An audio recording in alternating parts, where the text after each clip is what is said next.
afternoon. I hope everyone's well today. Thank you for watching. Sarah Poachin for Runcorn and Helsby, my MP, keeps on doing the right things in the Houses of Parliament, specifically the Commons. Just to clarify, this is what I want, and this is exactly what I voted for. So we're going to get into the clip, and then we'll discuss it in a minute or two. Does the new Secretary of State for Justice recognise Sharia law and Sharia courts in the United Kingdom? Yes or no? Sharia law forms no part of the law of England and Wales, but in common with Christian, Jewish and other courts of faith where people choose to put themselves before those councils, that's part of the religious tolerance that is an important British value. It's not an important British value. The Secretary of State is mistaken. There is some nuance that we need to unpack here, alright? Which is what we're going to get into in a moment or two. In C of E, Church of England, there's something known as ecclesiastical courts, which is comparable to the Sharia courts in the Islamic world. So we're going to look at this now. Established UK law for the C of E ecclesiastical. Scope church matters only, clergy and church matters, canon law. Then you look at the Sharia courts. They're not part of the UK legal system. Family issues, voluntary, Islamic. Okay. There's a difference between the potentially well-meaning words of the Secretary of State and the practical reality. In the Church of England, they have seats in the House of Lords and they are legislators. However, there is a separation. The canon law of Church of England is completely separate from established UK law, in England and Wales specifically. The same isn't said of Sharia courts. We've seen with the Her Hills riots last year and other matters, like the West Midlands Police on the back of the Southport riots when we had marauding Muslim Defence League individuals brandishing weapons. They police themselves. Sharia courts police the Muslims, or at least some of the Muslims in the United Kingdom, and the police turn a blind eye. So when the Secretary of State gets up in the Commons and says, oh, it's all about religious tolerance, no, it's not. Religious tolerance would be one thing. Many people would get on board with that. It's not about that. It's about the fact that there's certain sections in the community within the UK that are basically ethnic enclaves.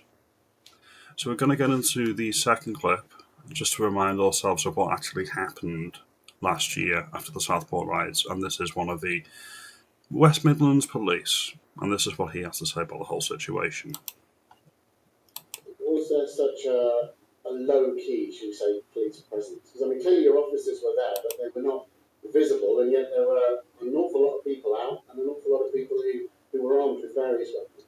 So we have really strong business and community relations, and because we were aware through intelligence that there was a potential protest through that misinformation yesterday, we had the opportunity to meet with community leaders, with business leaders prior to that event to kind of understand the style of policing that we needed to deliver during the course of that operation. So we knew that there was going to be a large amount of people out on that counter-protest. We knew who the vast majority of those people were. We'd had conversations in terms of what that was likely to look like. And so our policing response was commensurate to that intelligence and the information that we'd held with our partners and communities prior to that event taking place. Even given there were so many of them clearly armed, I mean, would you do the same if it was an EDL type situation? So we policed in response to the intelligence that we received at that moment in time. What I would say is that the vast majority of people that attended that protest yesterday did so law-abidingly, and they did it with the right intentions. There were just a small minority of people that attended there and were intent on causing either criminality, disorder, or fear within our communities.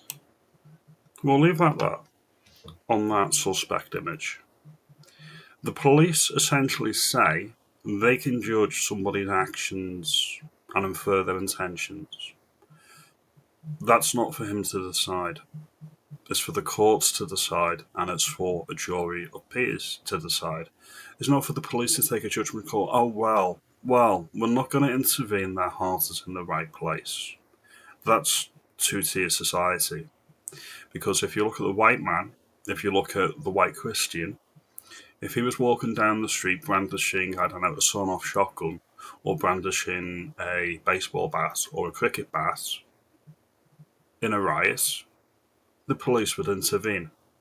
The same isn't said of the minorities, Muslims, Hindus, people of colour. Whichever way you cut it, they get the kid gloves. And it's the same with the Sharia Courts. So the the Justice Secretary, misspoke there, can wax lyrical about us being a liberal, a tolerant society, embracing all cultures and religions. It sounds wonderful. It sounds nice. That's not the way it plays out. People are treated differently due to the Equality Act of 2010, Race Relations Act of the 1960s. If a police officer got a report to say there's a forced marriage being enforced by Sharia Courts, do you think that police officer or other police officers would go and arrest and insist that it doesn't happen and actually take that case to court? Or do you think it'd be swept under the rug, like the grooming gangs, mass scale exploitation of our daughters and sons by imported minorities? Do you think it'd be similar to that, where they just shrug it off, chalk it up to experience, and nothing ever happens?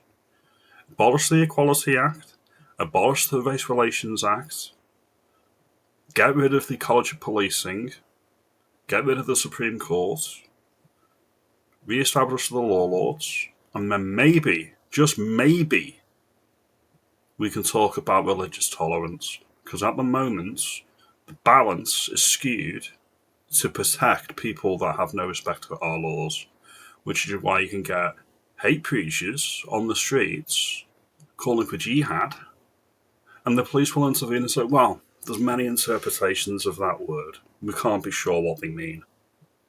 I'm not having it. My MP is bang on the money. Sharia has no place in the United Kingdom.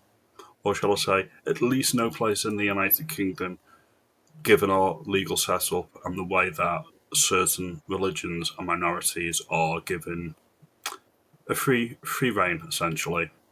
If that changes, maybe we can have a conversation.